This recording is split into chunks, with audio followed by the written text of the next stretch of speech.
Boa noite a todas, todos e todes.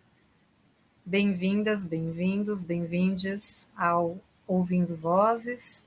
Eu sou Ana Laura Prates, vou fazer minha autodescrição. Sou uma mulher de pele clara, cabelos encaracolados, castanhos, estou usando óculos, vestindo uma blusa preta, um blazer listrado, e atrás de mim tem uma estante com livros, um divã, e é isso. O Ouvindo Vozes é esse programa que procura escutar as vozes que ora murmuram e ora vociferam na cidade dos discursos. Hoje nós temos um tema muito interessante, muito relevante e muito atual, que é a chamada linguagem neutra ou linguagem inclusiva. Acho que nós vamos poder conversar sobre isso também, as nossas convidadas, sobre a melhor forma de tratar esse tipo de linguagem, que tem sido debatida, tem sido bastante polêmica. Eu queria, inclusive, trazer um episódio que aconteceu aqui mesmo no Ouvindo Vozes, quando nós fizemos o programa sobre prevenção de abuso e exploração sexual de crianças e adolescentes. Eu, como sempre, fiz essa apresentação falando boa noite a todas, todos e todes, e o nosso programa pôde furar, talvez, a nossa bolha mais usual, e, infelizmente, algumas pessoas se sentiram ofendidas, e, inclusive, nós conquistamos alguns haters por conta simplesmente de eu ter falado boa noite a todos, né? Inclusive, fui acusada de querer fazer doutrinação de esquerda, doutrinação de gênero às crianças. Então, isso é apenas um exemplo de como essa questão e esse tema é bastante relevante e bastante polêmico também. E por isso, então, eu decidi, inclusive, um pouco em função desse episódio, fazer um programa do Ouvindo Vozes exatamente sobre isso, né? Sobre quem cabe no seu todes.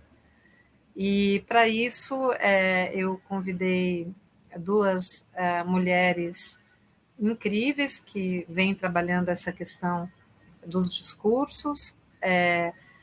Eu vou apresentá-las e recebê-las aqui no nosso estúdio. A Jorcemara Cardoso, que é uma mulher amazônica, doutora e mestre em linguística com ênfase em análise de discurso, é a atual coordenadora da Comissão de Diversidade, Inclusão e Igualdade da Associação Brasileira de Linguística e idealizadora de um projeto muito interessante chamado Empoderamento Linguístico, que está alocado no Instagram e no YouTube. E a minha outra convidada é a Mara Glossman, que é argentina, pesquisadora do CONICET, o Conselho Nacional de Investigações Científicas e Técnicas da Argentina, professora de Linguística da Universidade Nacional de Hurlingham, que fala a pronúncia? Na província de Buenos Aires, diretora do Grupo de Investigação e Desenvolvimento em Linguística da UNAHUR, e especialista em teoria e análise de discurso, montagem de arquivos e políticas de linguagem. Seu último livro é Contra o Colonialismo Idiomático.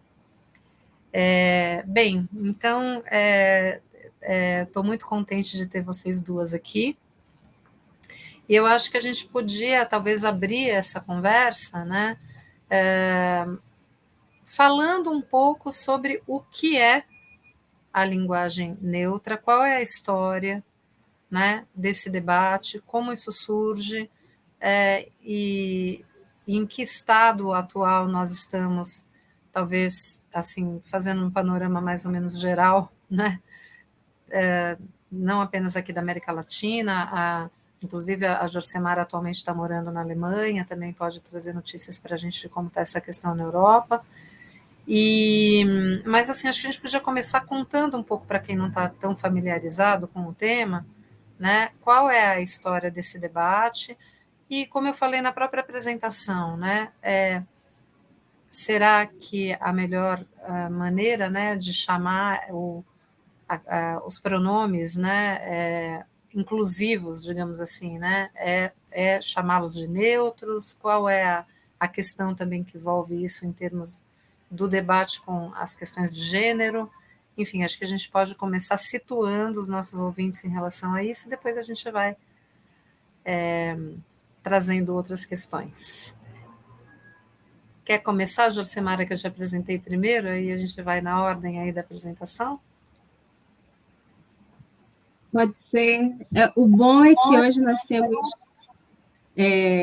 dois ambientes em que essa discussão se dá, é produzida. Primeiro, eu quero agradecer a você, Ana, pelo convite, agradecer ao Guilherme, a nossa persona Rita Forrante, por ter aí lembrado do trabalho que a gente desenvolve nas redes sociais e para além delas. E também agradecer de estar compartilhando esse espaço aqui com a professora Mara, que já observei, pude ler alguns trabalhos, e assim que Ana falou para mim sobre os trabalhos que ela vinha desenvolver, que você vinha desenvolvendo na Argentina, eu falei assim, não, preciso ler, preciso escutá-la. Bom, no Josemara, deixa eu Brasil... falar uma coisinha só. A gente está fazendo a nossa autodescrição para tentar transformar o Ouvindo Vozes num programa anticapacitista também, Sim, além do todes, né? Você pode fazer só sua autodescrição, por favor? posso sim. Eu sou uma mulher de pele marrom clara, tenho os cabelos que não são nem lisos e nem muito enrolados, eles são ondulados, marrom escuro. Eu estou vestindo um vestido da cor azul marinho e atrás de mim tem uma parede branca. Eu sempre esqueço, nesse primeiro momento, acho que talvez pela primeira pergunta, mas geralmente sempre faço a minha autodescrição, e por isso tenho a parede sempre muito mais fácil de imaginar um cenário, né? Porque Sim, realmente é muito importante a gente fazer, de se colocar dentro de um lugar e de produzir uma imagem sim. daquilo que de onde a gente está falando. Bom, agora respondendo à pergunta, é bem complicado precisar uma data, começamos a falar sobre linguagem neutra nessa data específica. Uhum. No Brasil, por exemplo, a gente tem uma dissertação de mestrado de uma pessoa que eu conheço, uma pessoa que é uma pessoa não binária, e essa dissertação ela é chamada por uma linguística mais popular, a construção do gênero neutro como dissidência linguística, escrita por Robert Moura, Sena Gomes, e que foi defendida em 2022. Eu trago essa dissertação para dizer o quão que é complexa essa questão de data, essa discussão no Brasil, porque nesse trabalho, Robert vai fazer toda uma tentativa de percurso, né, de como é que a linguagem neutra vem aparecendo em diferentes cenários, não necessariamente polêmicos, mas em diferentes cenários do Brasil. E como, a partir de um determinado momento, principalmente a partir de 2020, 2021, quando esse tópico passa a circular como uma polêmica, né, mais polarizada, mais nesse lugar de não deve, não pode, ou pode, deve.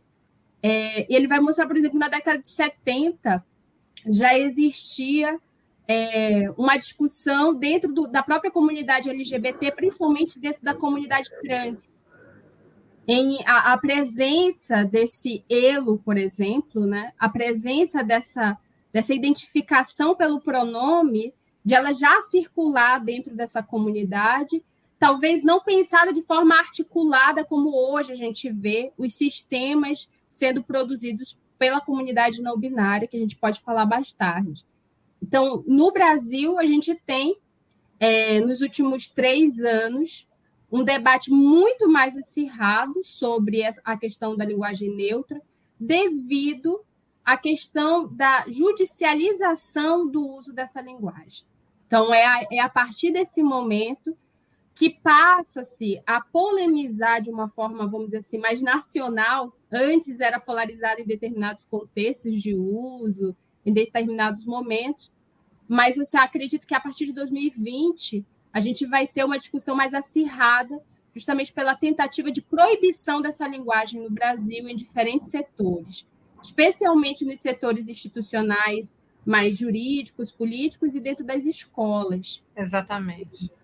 Teve até um julgamento assim que foi para o Supremo em relação a isso, né? Sim, relacionado sim, a Roraima. Em Roraima, o estado de Roraima proibiu o uso da linguagem neutra dentro dessas instituições públicas e dentro do próprio currículo escolar, né?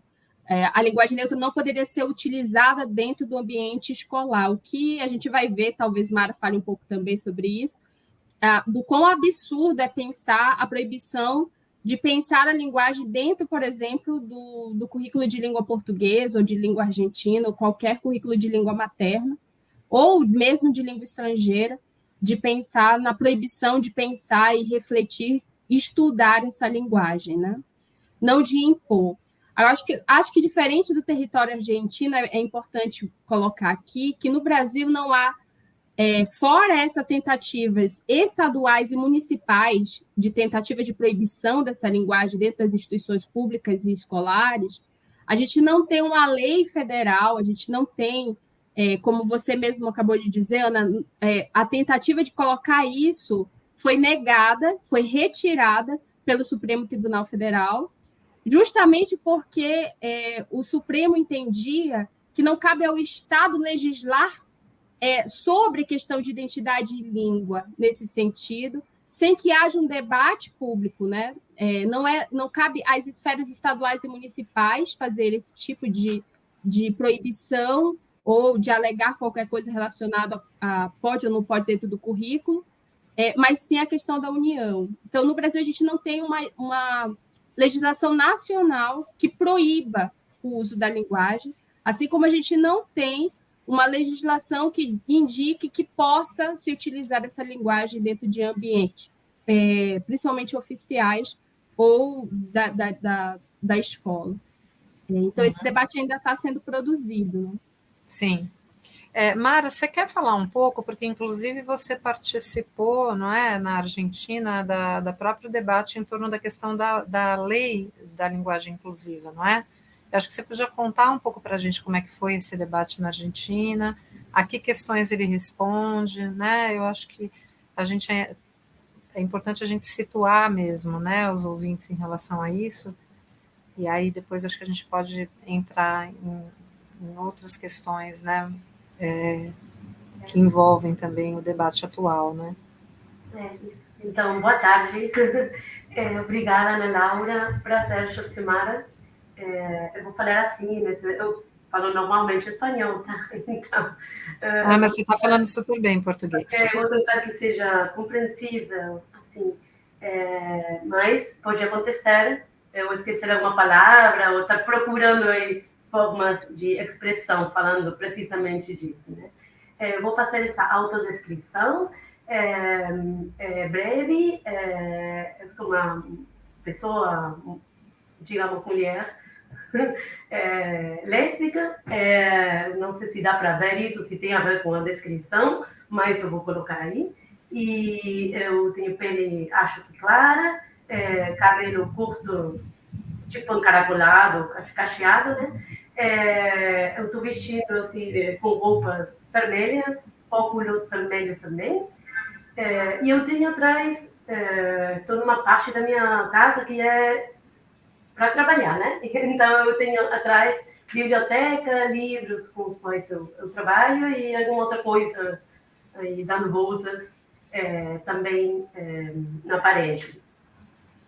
Então, várias coisas que eu tenho, assim, inclusive anotado, né? Ouvindo a apresentação da Ana Laura, né? Sobre as reações em torno dessa questão, que acho que é uma dimensão importante a considerar, e ouvindo o Josimar, né, aprendendo, né, sobre como é que isso funciona diferencialmente na Alemanha também, mas no Brasil especialmente. Isso acho que é uma questão importante, né, não esquecer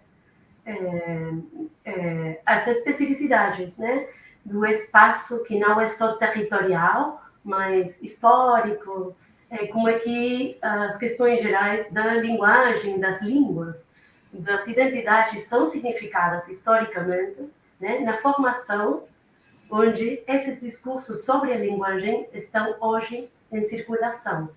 Então, sobre essa questão da origem, né, da história ou da origem, acho que é importante também considerar não sei se fala assim em português, capas?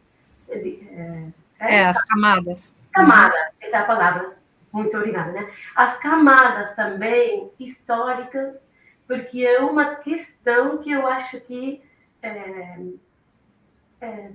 produtivo pensar como problemática, como um feixe de questões, e não como um objeto, e não como um tópico, e não como um tema. Então, temos especificidades das línguas no plano do sistema linguístico. E aí, português e espanhol é diferente que alemão e guarani e outras línguas, né, que têm sistemas de gênero gramatical diferenciados. Então, essa é uma questão. Outra questão tem a ver com as dimensões das políticas linguísticas, né?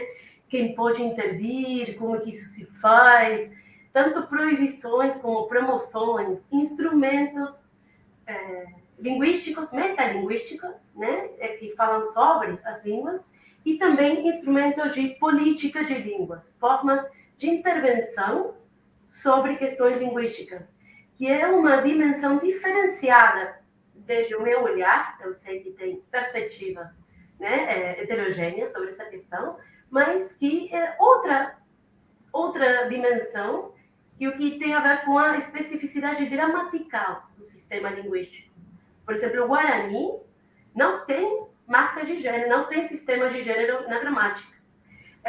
Espanhol agora tem essa possibilidade de 2 gêneros gramaticais, ou 3, né? Feminino, masculino, não binário, falamos aqui, não neutro, mas não binário, geralmente. No próprio inglês, né, Mara, as coisas não têm gênero, né? Só as pessoas, né? Então, isso tem a ver com as formas de organização interna das línguas e não Sim. com a referência no mundo, nas coisas ou nas pessoas, mas com como cada língua se organiza internamente como sistema técnico-gramatical. É uma questão bem técnica isso, da gramática, não gramática normativa, né? Mas do funcionamento interno das línguas. E tem muitas diferenças. Então, temos tendência a universalizar alguma língua. Mas a gente vai, por exemplo, para o Guarani, eu aprendi isso de um colega, né? Eu não sei Guarani, mas ele está especializado em gramática do Guarani. Então, ele explicou para mim, tá? Então, assim que a imediatez da relação entre ideia de gênero social e funcionamento gramatical do gênero vai se distanciando. Porque tem machismo nas comunidades guarani-falantes, mas o Guarani como sistema linguístico não é portante de marca diferenciação de gênero nos substantivos, nos nomes e tal. Então, a questão da política linguística, as ideias que a gente tem e que temos como falantes sobre as línguas, as ideias linguísticas e a especificidade gramatical, mas pensar também os processos dos movimentos LGBT, os movimentos feministas, que não são de agora, que são do século XIX, final do século XIX já tem, né, movimentos, setores, pelo menos na Argentina, de movimentos feministas que estão também falando sobre a questão da linguagem, sobre nomes em feminino para profissões, por exemplo. Então, a questão da historicidade da problemática tem esqueci a palavra, não era capas, era Camadas. Camadas, desculpe. Então, tem camadas, né? Debate sobre relação entre língua e gênero tem desde o século XIX, pelo menos. Porque tem aqui pesquisadoras que fazem esse trabalho de arquivo. Não vinculado com as formas não binárias, ou neutras, né? Mas sim nesse espaço de disputa sobre a marcação de gênero, nesse caso feminino, em profissões, em expressões que tem a ver com o trabalho, que tem a ver com a formação, né? Então, tem camadas para essa questão de que chamamos de linguagem neutra ou linguagem inclusiva e tal. Na Argentina apareceu, assim como a Josimara explicou, tem bastantes anos, né? Porque ingressou na Espanha com essa questão a ideia de que a língua espanhola é machista. Na década já dos 70 tem alguns trabalhos que falam sobre isso, na Argentina também, mas depois ingressou com muita força quando o movimento sobre a legalização do aborto como opção, né? Como direito à escolha das pessoas gestantes, né? Apareceu com força em 2016, 2017 e 2018, já a rua, né? Ficou marcada com essas formas, com a E, X, começou a aparecer com muita força na visibilização das ruas, com toda a dimensão de politização visível, porque a campanha sobre o aborto tem décadas e décadas na Argentina, mas explodou, né? Apareceu na juventude com muita força, 2016, 17 e 18. E aí, essa questão da linguagem ficou marcando os cartazes, né? As canções, as manifestações. E foi bem interessante porque foi marcado por a juventude, adolescentes, né? Meninas, meninos também, aí marcando essa questão militante na língua. Não é da língua, eu acho que uma marca política na língua, né? Nas algumas expressões linguísticas. Então, essa questão sobre a história. Mais recentemente, também houve uma procura de proibição, de prescrição, de formas linguísticas, chamadas, sobretudo as chamadas de não binárias, que se fala mais assim, por parte do governo da cidade de Buenos Aires. Não a nível nacional, federal, mas específico da cidade de Buenos Aires, que é um governo de direito, que leva 14 anos governando essa cidade onde eu moro, de onde eu sou, e houve uma resolução, né, de proibição das formas da linguagem inclusiva. E também tem algumas tentativas de projetos de lei de proibição que não avançou. E também com uma deputada nacional, que é a presidenta da Comissão de Gênero e Diversidade de Deputados da Câmara de Deputados da Nação, né, Federal. Fizemos um projeto de lei, eu coordenei uma equipe técnica, né, uma equipe de assessoramento técnico linguística, para garantir o direito ao uso de qualquer forma de linguagem inclusiva ou linguagem neutra. Não como uma promoção, mas no sentido mais liberal, inclusive de garantir o direito à liberdade de expressão, ao uso. E tem na Argentina também, e com isso eu fecho essa parte da intervenção, uma lei de identidade de gênero que não tem a via da judicialização, como a Josimara falava, mas a via da legalização da lei, com debate parlamentar importante e tal. 2012 é o ano de aprovação, de promulgação dessa lei de identidade de gênero, que garante o direito a um trato digno, segundo a identidade de gênero autopercebida das de todas as pessoas, não é para uma minoria, é universal. O direito à identidade de gênero é universal. Então, tem, dentro dos artículos, né, que a Lei de Identidade de Gênero, que já tem 11 anos, legalizada na Argentina, é o direito a se expressar de acordo com a sua identidade de gênero e de ser tratado, tratada e tratada com trato digno, né, com dignidade também, segundo o direito à identidade de gênero.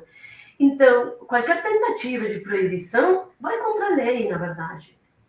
E a Argentina tem uma rede de leis vinculadas a direitos sociais e direitos de gênero, que é importante. Educação sexual integral, de 2006, legalização do aborto como possibilidade, né, a escolher, lei de matrimônio igualitário, 2010, são leis. Então, tem essa rede legal, né, que acompanha, de alguma forma, documento como a X, como gênero não binário também, identidade, né, documento de identidade, passaporte, como possibilidade desde 2021.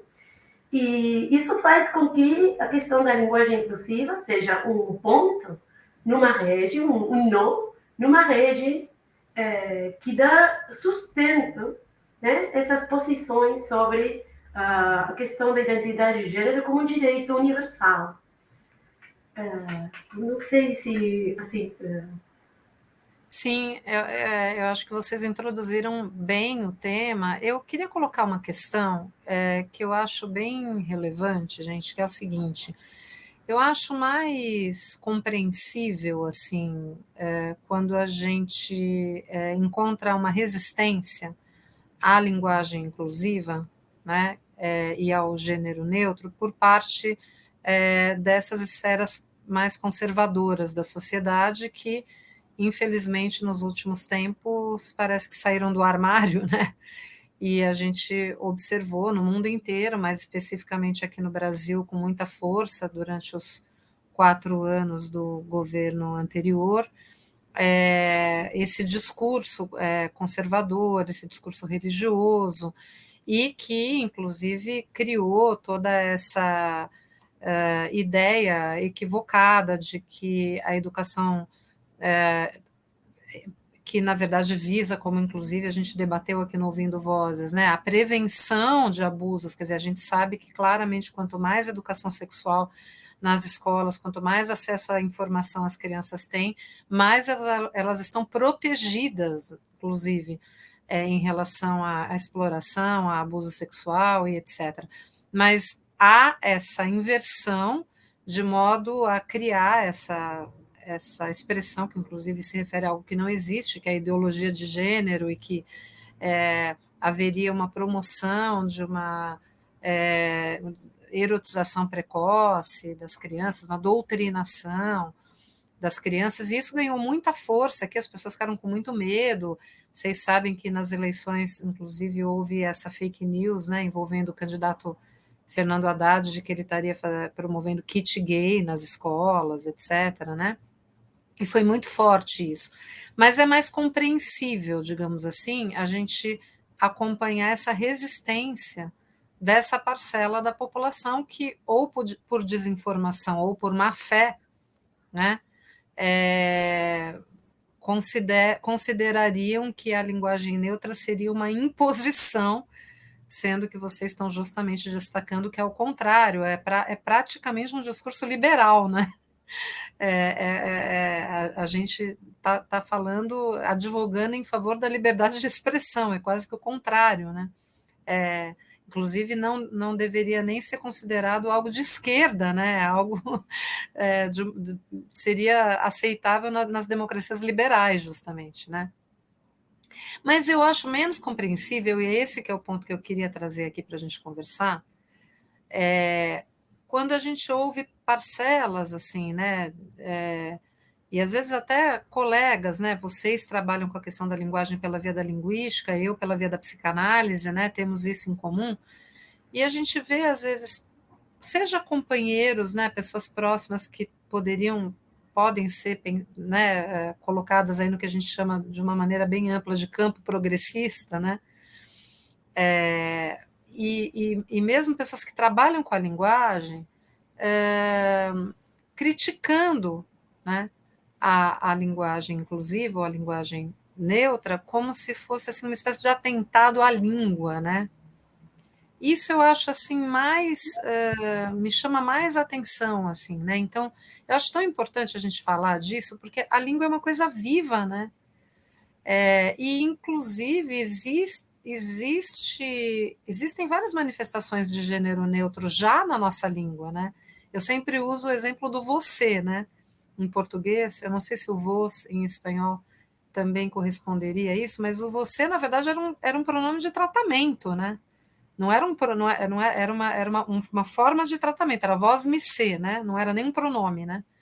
E de repente ele virou um pronome de segunda pessoa que é conjugado como terceira em português, né? E que é gênero neutro, né? Você não é nem homem nem mulher, é não binário, né? Eu uso o exemplo do você porque eu acho que ele é um exemplo bonitinho assim de como a língua é viva e é o emprego da língua que vai fazendo ela existir de uma maneira ou de outra, ainda que respeitando isso que a Mara chamou da estrutura interna gramatical de cada língua, né? Mas como é que fica esse debate, gente, da questão da gramática culta, da norma culta versus a língua viva, né? A língua que se fala na rua, a língua que vai, né? Se modificando, né? Que não fosse isso, a gente ainda estaria falando latim, né?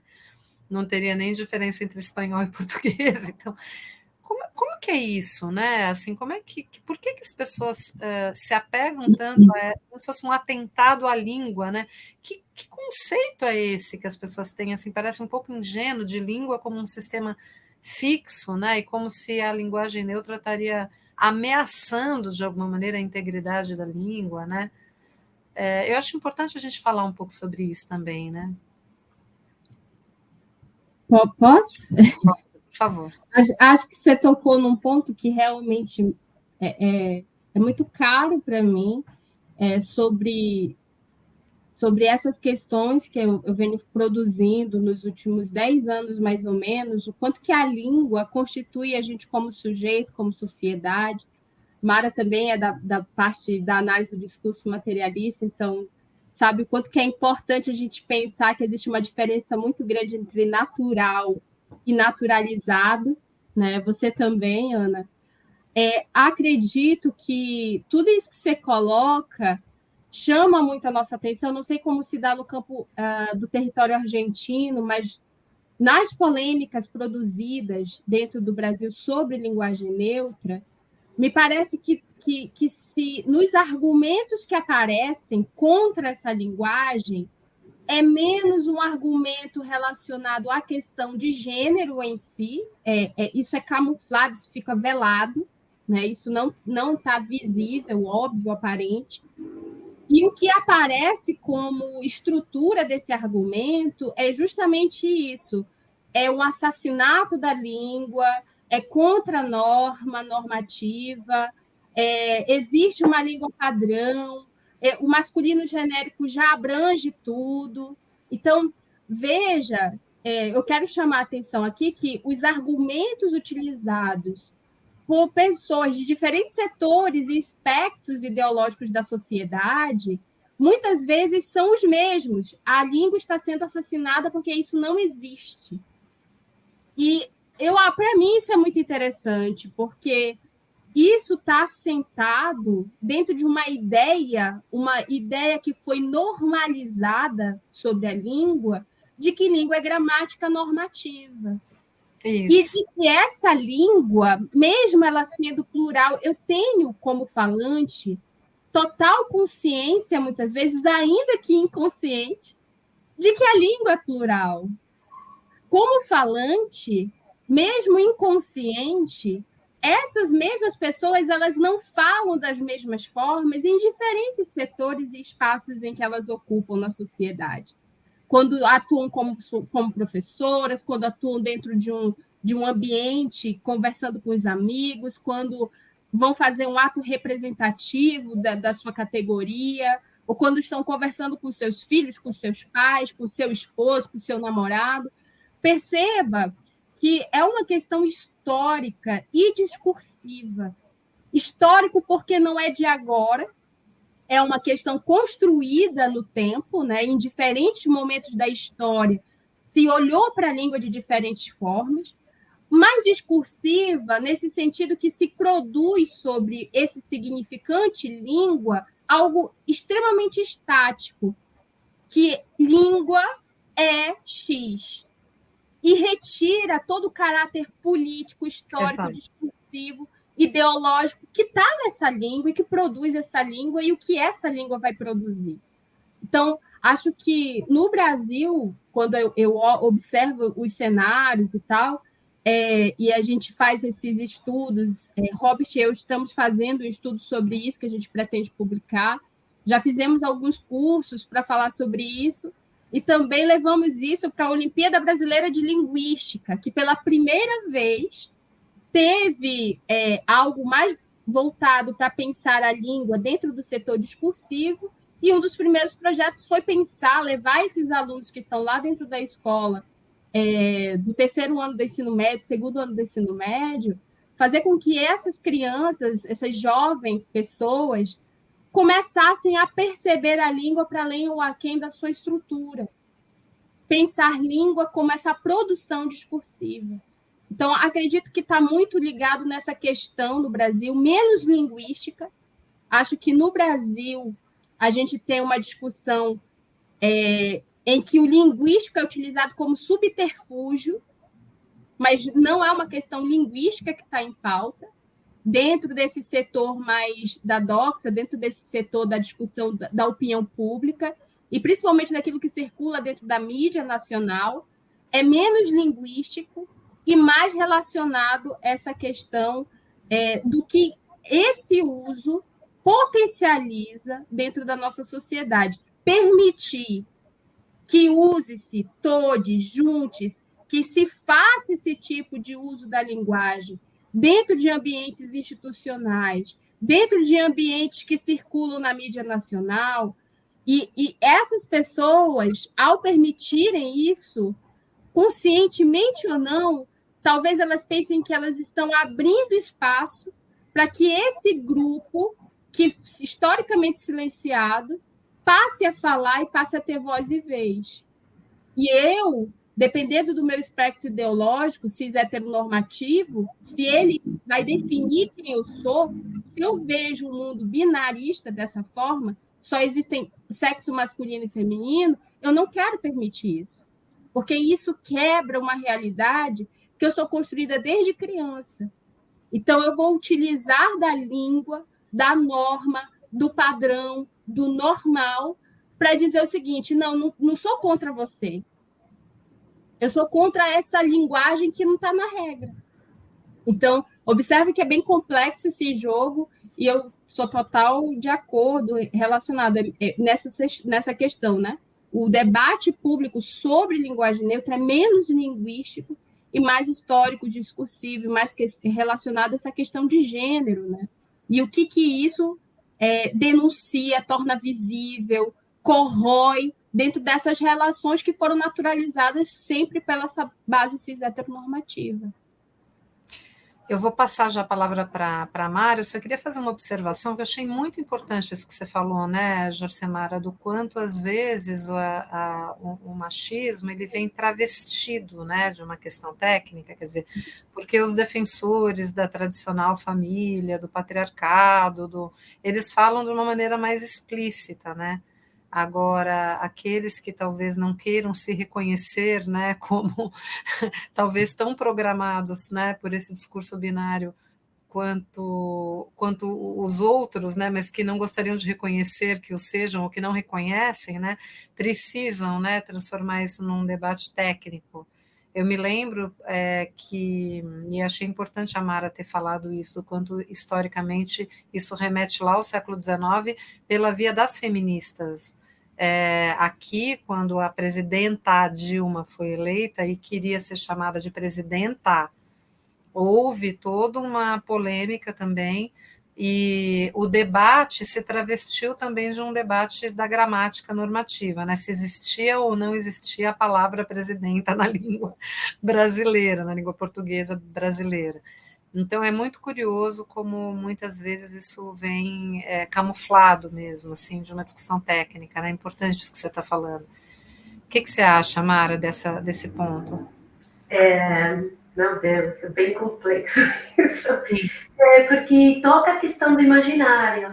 Tem essa distinção que formula a professora Eni Orlandi entre língua fluida e língua imaginária, que eu acho que é bem interessante para pensar isso.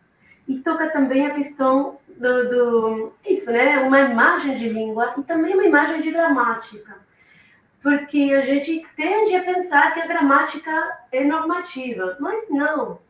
Tem gramática normativa, claro, as academias, tem instituições prescritivas, normativas, tem.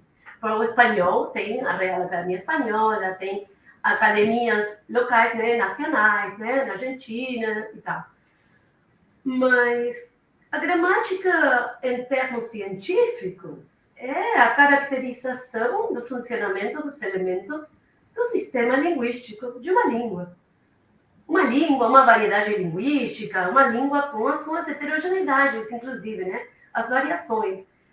Então, quando eu penso em gramática, não estou pensando em outra coisa que uma descrição e uma hipótese de como é que as línguas funcionam, o funcionamento, né?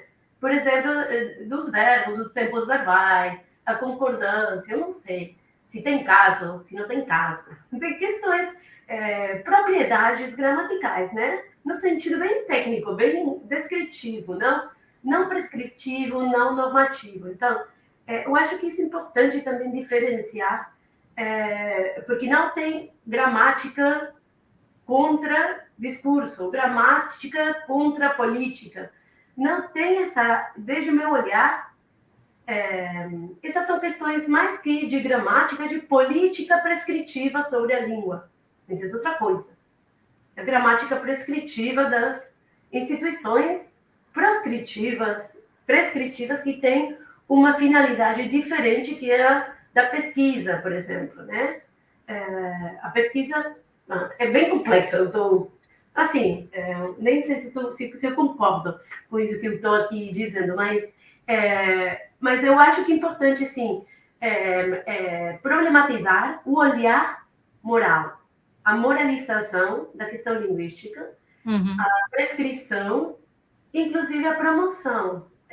Aí tem também porque desde o olhar linguístico, mais técnico, não tem nenhum argumento para preferir, para selecionar uma forma sobre outra.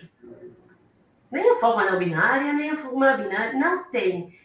Acho que nem para prescrição, nem para promoção. Não tem uma forma melhor que outra na língua em si, propriamente, por questões linguísticas. Não tem nenhum argumento epistêmico, nem científico. Não tem como achar, né? Não tem como procurar argumentos científicos para uma prescrição linguística, nem para escolher uma forma ou sobre outra. As motivações podem ser políticas, podem ser estéticas, podem ser, eu não sei, identitárias, mas dentro do que seria o sistema linguístico, não é uma forma melhor que outra. Então, não tem assim argumento técnico, na verdade, que possa sustentar nenhuma perspectiva de proibição. Não é técnico, eu acho isso, é antitécnico. É bem uma forma de moralização pouco técnica, de um desconhecimento dos sistemas linguísticos. E acho que tem uma confusão entre argumento sobre o linguístico, né? Por exemplo, não existe isso no sistema do espanhol. Isso não é ciência, isso não é um argumento científico. Se existe, existe. Se não tem. Desde um olhar científico, a gente vai fazer uma descrição, e se tem uma boa teoria, uma explicação sobre o funcionamento das formas existentes. Outra coisa não é técnica, não tem sustento realmente muito firme, né? Nenhum argumento sobre proibição tem sustento técnico. Não tem como ter.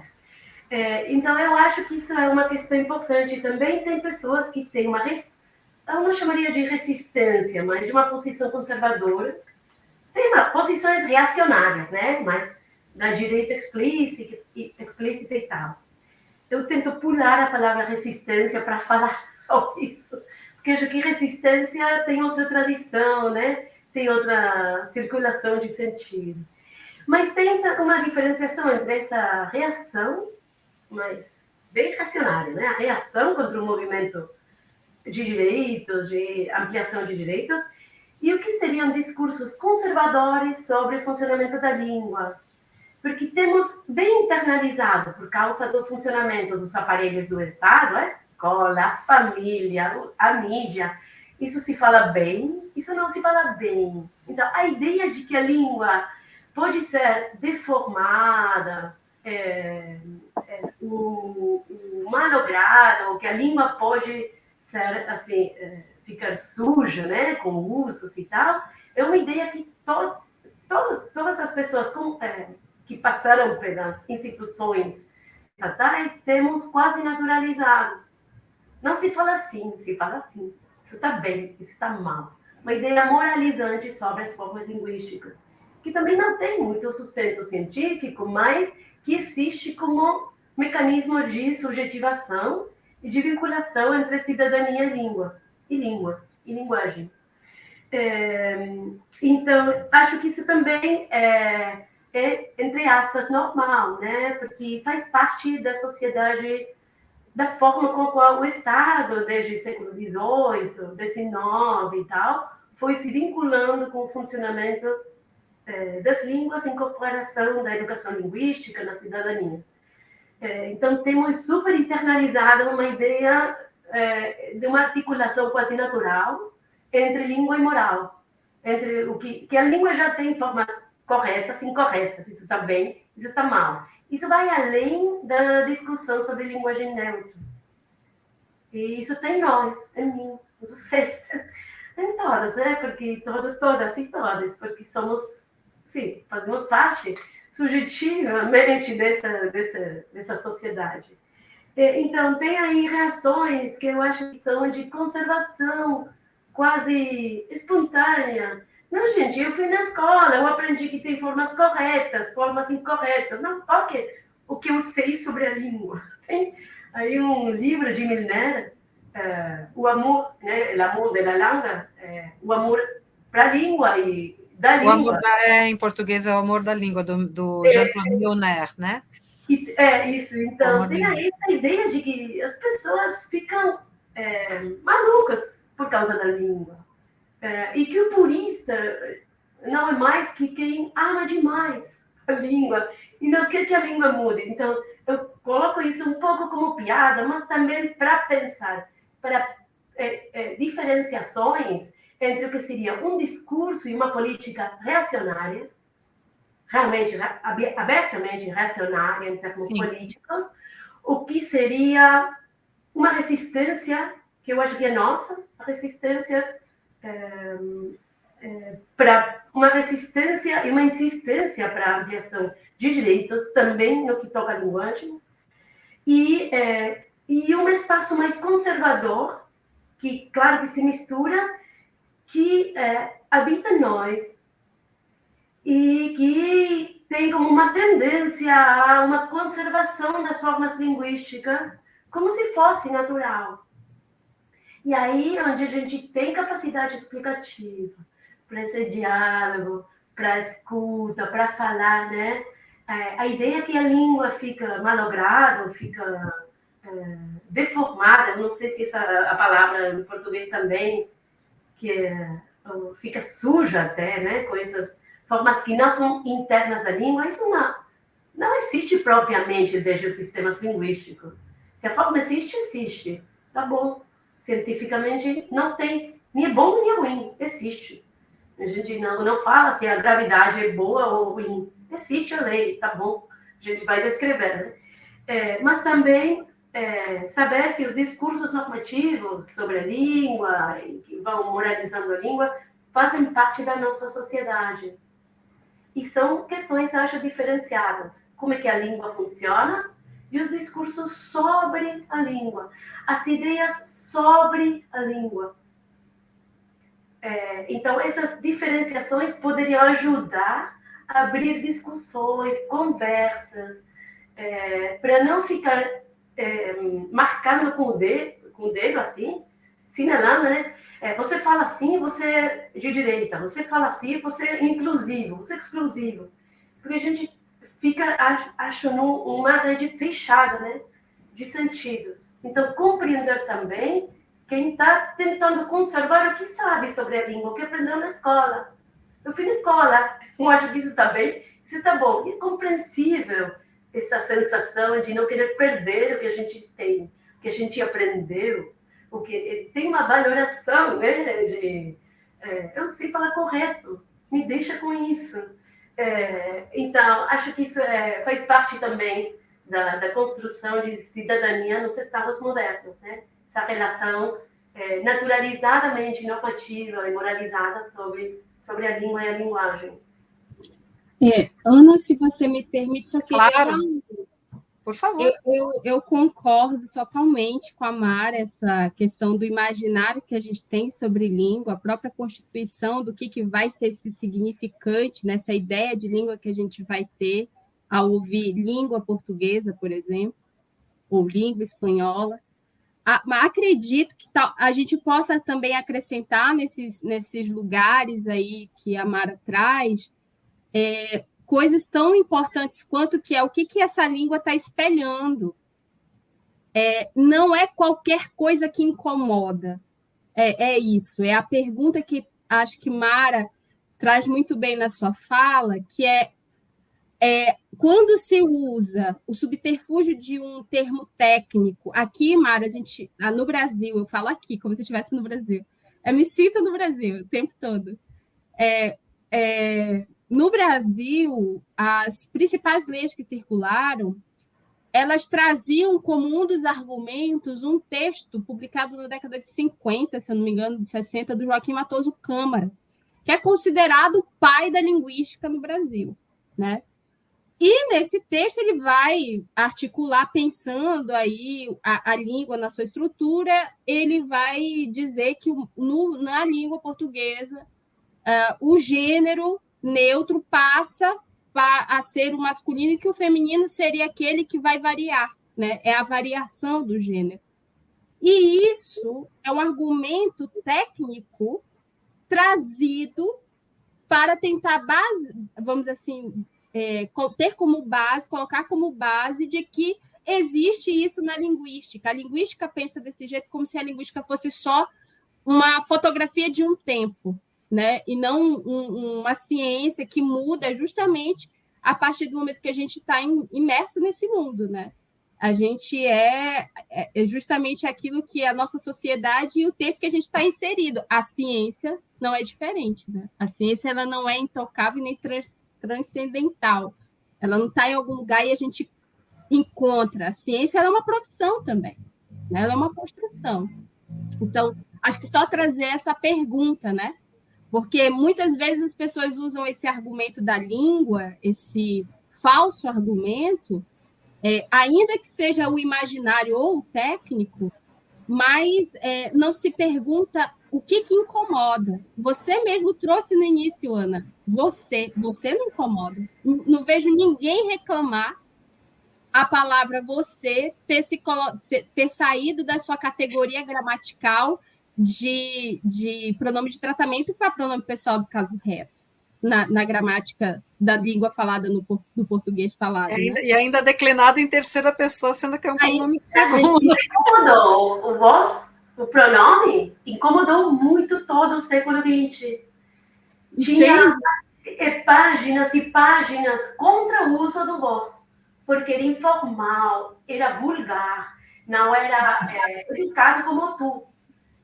A Argentina é o único país, tem no Uruguai também, mas que tem esse funcionamento super estendido, né, do voz. Chile fala tu, Bolívia e todos os países, a Espanha também, falam com tu. Né? Ou mesmo dessas normas, para além ou aquém de um termo só, mas quais são os desvios da gramática normativa, dessa prescrição, que é um acordo político também, né, de um tempo, de uma política de um tempo. Quais são esses desvios que mais impactam e que incomodam? Não é qualquer desvio. São os desvios mais próximos de determinados grupos da sociedade historicamente subalternizados, ou seja, relacionados a pessoas analfabetas, relacionados a pessoas pobres, relacionados a pessoas da periferia, da favela, relacionados ao grupo LGBTQIAP+, entende? Então, é isso que Mara Em traz. relação a isso, né, José, mas se você me permite fazer uma observação, não é porque eu acho que tem tudo a ver com o que você está falando, mesmo aquilo que é considerado erro, né? Ou mesmo sotaques, a gente vê que tem uma hierarquia de sotaques, não é?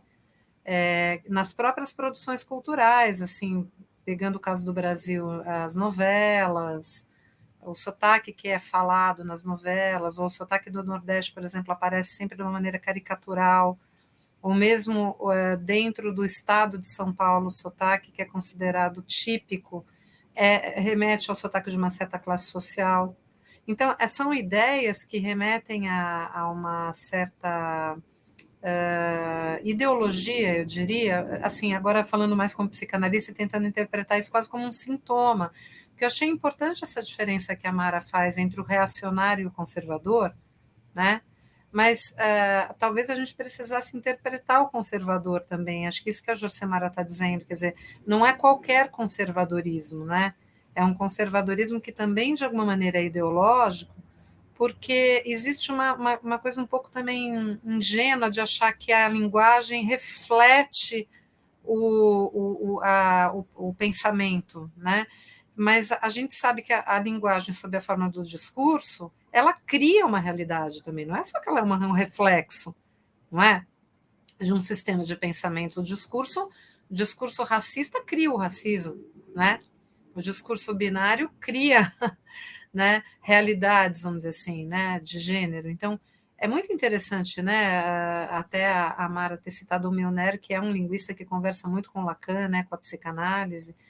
Então, fundamentalmente, acho que essa ideia ingênua de que a linguagem é um sistema fechado, né, e que haveria o mestre da linguagem, quer dizer, alguém que seria capaz de segurar isso e conservar isso, para usar o termo da Mara, né, sem mudanças, é uma ideia sintomática, eu diria, né, de uma tentativa também de exercício de poder, né, por exemplo, o nosso R reflexivo, né, que muitas vezes é tratado de forma caricatural, né, aqui do estado de São Paulo, né, calor, amor, né, ele tem influência do Guarani, né, é uma influência indígena, né, ou mesmo o R também, que é considerado errado, né, por exemplo, você falar Cláudia, né, em vez de Cláudia, substituir o L pelo R, é a influência africana, né, é esse R africano entrando aí no português, produzindo um erro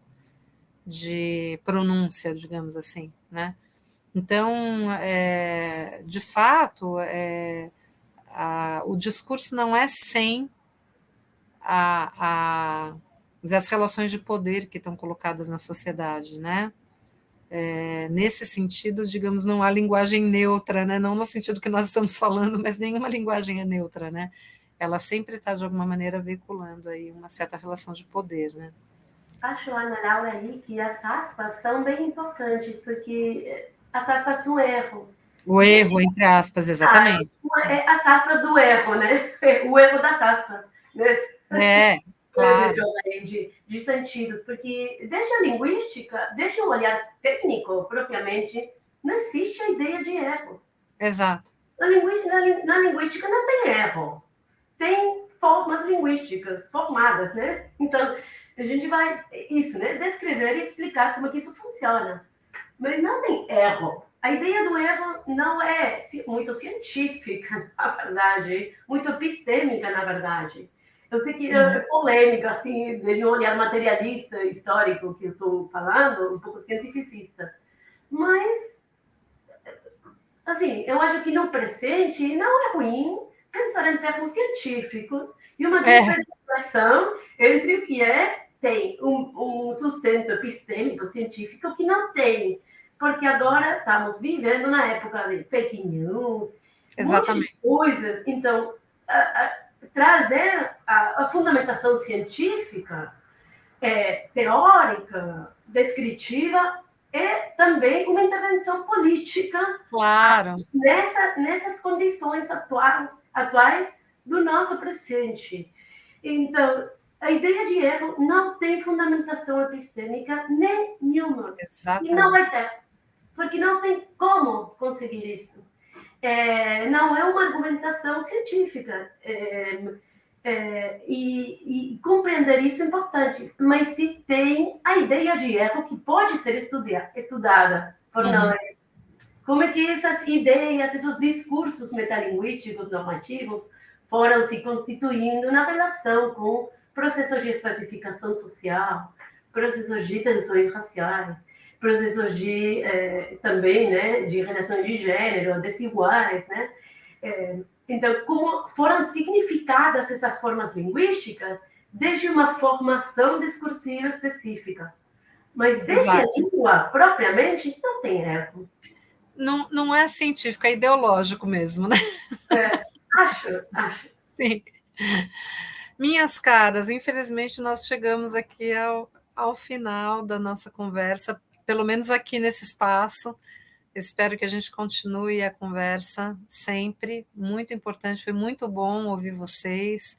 A casa é de vocês, venham quando quiserem, quando tiverem novidades, a gente certamente vai voltar a esse assunto, porque evidentemente ele não se esgota aqui, foi só um aperitivo para as pessoas talvez ficarem um pouco mais interessadas, né? E menos resistentes, não no bom sentido que a gente usa de resistência, mas menos reativas e menos conservadoras, né? Um pouco mais abertas para a língua, né? Para o fato de que a língua é viva e de que a língua de alguma maneira reflete, né, esses conflitos da sociedade, e isso na verdade é bem-vindo, né? Muito bem, vocês querem falar algumas palavras de encerramento para se despedir aqui dos nossos ouvintes? Eu só agradecer, né? E prazer, Chansemara, eu assim, fiquei super atenta, né, ao olhar de você sobre essas questões e vou seguir assim, procurando nessa linha de empoderamento linguístico que vocês estão fazendo. Achei super interessante. Então, agradecer e escuta, né, e a conversa. Só isso. Eu também queria te agradecer, Ana, Mara, por esse espaço de... Eu gosto muito da palavra tessitura, né? A gente tecer o tempo. Eu sou amazônica, então essa questão do tecido ela é muito forte. Então, essa tessitura de diálogos ela é sempre importante. Eu acho que, pegando a palavra resistência nesse sentido de quebrar as hegemonias, é um espaço, né? Também do qual a gente pode aí tentar romper com determinados imaginários hegemônicos que subalternizam, que silenciam, né? E que muitas vezes produzem até genocídios de povos, né? E, por consequência, de suas línguas, como a gente tem em diferentes territórios. Só queria dar uma indicação de leitura. A professora Ivânia Neves, da Federal do Pará, ela tem um trabalho muito lindo, muito forte, muito rico, que vai falar sobre o quanto que a gente tem um dispositivo, já que a gente você está falando, estou pensando aí no Deleuze, no Foucault, esse dispositivo que agencia, que governa, que estimula, que produz, ela fala sobre o dispositivo da língua, né? E ela vai fazer uma tese, a tese não, o pós-doutorado dela, vai ser sobre estudar como é que esse dispositivo da língua no Brasil é extremamente um dispositivo colonial também, né? Um braço desse dispositivo, e o quanto que ele se produz, e a gente vê as marcas dele até hoje, né? Produzindo outras coisas, subalternizando, continuando a subalternizar aqueles que historicamente foram subalternizados. Então, só uma indicação de leitura, e muito obrigada de novo, Mariana, por esse diálogo. Eu que agradeço, eu só queria aproveitar para avisar que no dia 24 de julho a gente vai ter o Ouvindo Vozes com a nossa querida deputada federal Sâmia Bonfim. Ela vai falar sobre a violência política de gênero, um tema muito atual, vocês sabem que estão tentando caçar, inclusive, o mandato de algumas deputadas aqui no Brasil. E depois, no dia 31 de julho, a gente vai ter a presença do professor Lúcio Massaferri, que é um especialista em guerra híbrida, outro assunto mais do que atual, relevante, urgente. Então, não percam os próximos Ouvindo Vozes, às segundas-feiras, às 21 horas. Fiquem atentos às datas, atentas e atentes. Boa noite a todas, todos e todes. Até mais, muito obrigada. Tchau, tchau, gente. Tchau, gente.